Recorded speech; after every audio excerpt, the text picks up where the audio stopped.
Hello guys, welcome to my channel মিষ্টি shorts and blog. তো আজকে দেখো আমি কি করছি, বাড়িতেই একটা প্যাকেট ছিল যেটাকে র্যাপিং দিয়ে আমি প্যাক করছি। তো এটা আসলে এটার মধ্যে দিব আমার বোনকে একটা সারপ্রাইজ গিফট। তো গিফটটা কিন্তু রেডি হয়ে গেছে। কি আছে বলো তো? না এখন দেখানো যাবে না, চলো বোনের জন্মদিনে গিয়ে দেখি। এদিকে দেখো সেজে গুজে মহারানী বার হচ্ছে, আর অনেক দেখো ফুল পেয়েছিল, ফুলগুলো আমার খুব পছন্দ হয়েছিল, মনে হচ্ছিল নিয়ে চলে আসি, কিন্তু আসলে ওর বার্থডে গিফট কী করে আনি। তো একটা কেক দেখো কাটছে, এটা হচ্ছে ওকে কে দিয়েছিল, মানে বন্ধুরা কেটেছিল, সেটাও নিয়ে এসছে বাড়িতে।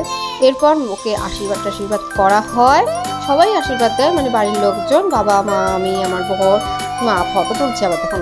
যাই হোক, আশীর্বাদ দেওয়ার পরে আমার বরকে দিয়ে ওকে সারপ্রাইজ গিফটটা দেওয়া হয়। গিফটটার কিন্তু ভেতরে কী আছে কেউ জানে না, আমি ছাড়া। এটার ভিতরে কী আছে দেখে নাও, তাহলে তোমরা ফাইনালি এবার দেখেই নাও কী আছে দেখেই নাও। পাকামো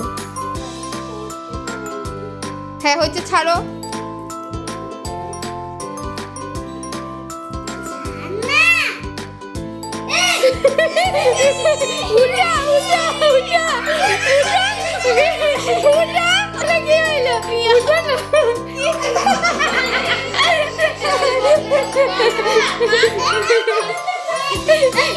এটা কার পাটি?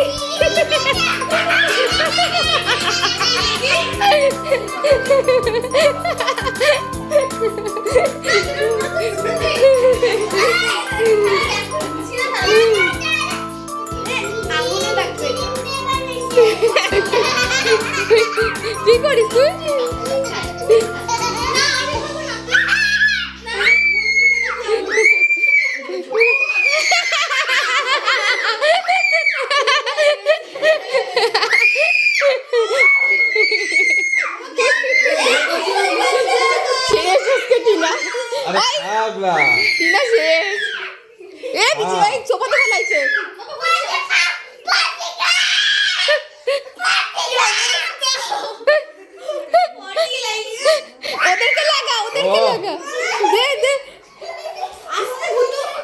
তো বন্ধুরা, আমার সারপ্রাইজ গিফটের কিন্তু বাচ্চা পার্টি খুব মজা পেয়েছিল।